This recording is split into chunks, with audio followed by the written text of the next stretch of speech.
ایک گھنے جنگل میں ایک چالاک لومڑی رہتی تھی۔ ایک دن وہ اپنے خوراک کی تلاش میں گھوم رہی تھی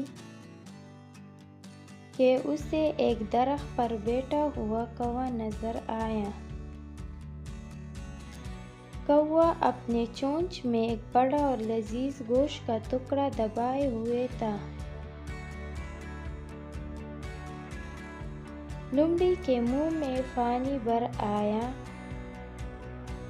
اور اس نے سوچا کہ کس طرح یہ گوشت کا ٹکڑا حاصل کر لے۔ چالاکی سے اس نے کوے کو بے وقوف بنانے کا منصوبہ بنایا۔ لومڑی درخت کے نیچے کھڑی ہو گئی اور کوے سے کہا،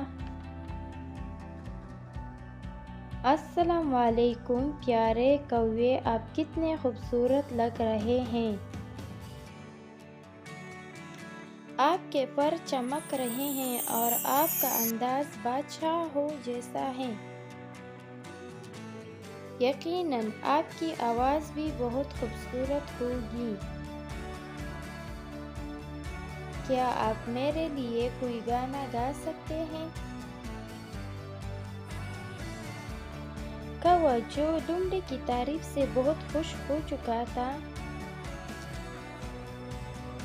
سوچنے لگا کہ وہ واقعی بہت خوبصورت اور اس کی سریلی آواز ہے۔ جیسے ہی اس نے گانے کے لیے اپنی چونچ کھولی، گوشت کا ٹکڑا نیچے گر گیا۔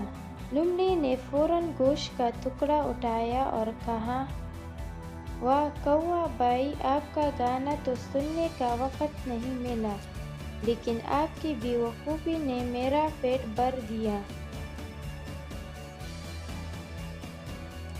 یہ کہہ کر لومڑی وہاں سے بھاگ گئی۔ کوا اپنی غلطی پر شرمندہ اور افسردہ ہو گیا۔ سبق: چالاکی کرنے والوں کی باتوں میں نہ آئے اور اپنی قیمتی چیزوں کی حفاظت کرے۔